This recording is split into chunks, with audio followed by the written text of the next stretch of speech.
Eu não diria que foi o maior desafio, mas foi talvez o projeto mais longo e de maior abrangência, né?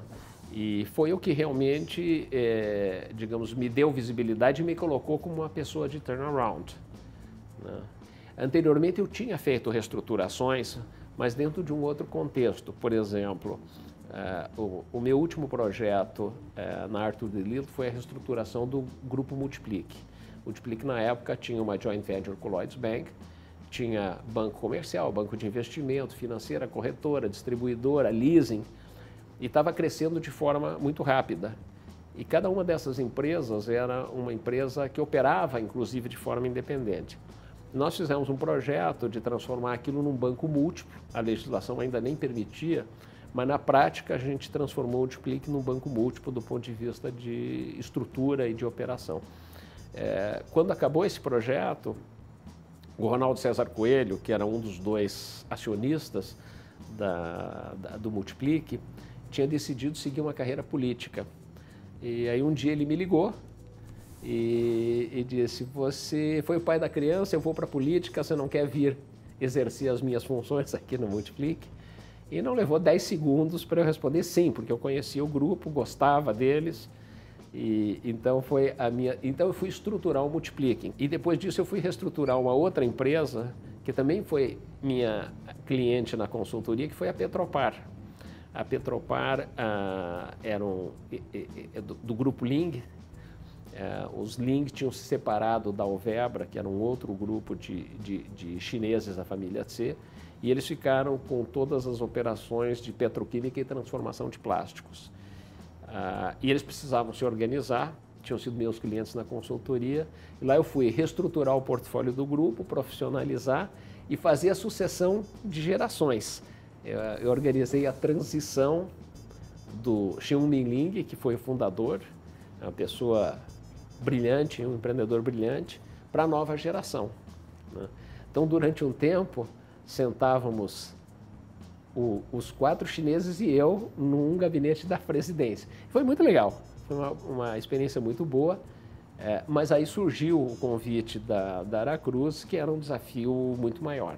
O Francisco tinha sido presidente do BNDES, presidente do Banco Central, tinha tido várias atividades, e eu conhecia muito bem o Francisco, a gente se conhecia muito bem.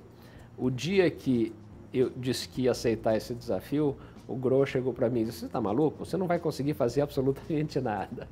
Então, o meu primeiro desafio na Aracruz foi desenvolver uma regra de governança corporativa que me permitisse trabalhar. Então, a gente sentou com o conselho e definimos com absoluta clareza quais eram os papéis do conselho, quais eram os meus papéis, as minhas responsabilidades, quais eram os meus limites de autoridade, como é que ia transitar a informação, né?